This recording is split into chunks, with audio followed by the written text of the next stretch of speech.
नाज़रीन मोहतरम, अस्सलामु अलैकुम वरहमतुल्लाहि वबरकातुहू। हाल ही में मौलाना तारिक जमील साहब पर और उनके ब्रांड MTJ पर और उनकी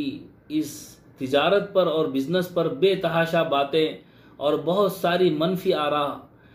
सोशल मीडिया पर गर्दिश कर रही हैं और बहुत सारे फेसबुक के मुफ्तियान इकराम धड़ाधड़ फतवे दे रहे हैं।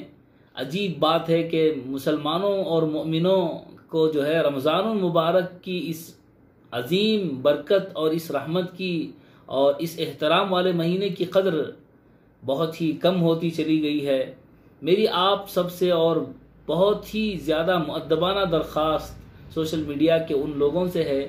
जो बिला वजह उलमा पर और किसी न किसी बात पर तनकीद का मिजाज बना लेते हैं और तनकीद का बाजार गर्म कर देते हैं। ये बिल्कुल भी मुनासिब नहीं है कि किसी आलिम पर जो है बेजा बातें कही जाएं और अपने अंजाम की फ़िक्र करें कि हमको क़ब्र में जाना है, क्यों ना हो किसी की दिल को दुखाकर हम जो है हम जाएंगे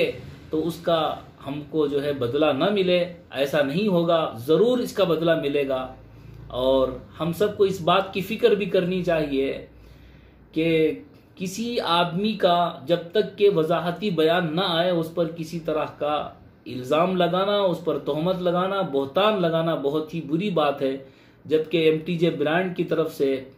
एक नाड़े की बात को लेकर इतना हंगामा सोशल मीडिया पर मचा हुआ है, जबकि ना वहाँ नाड़ा है और ना नाड़े का बिजनेस हुआ है और ना नाड़े की कोई कीमत वहाँ पर उस शोरूम में रखी गई है।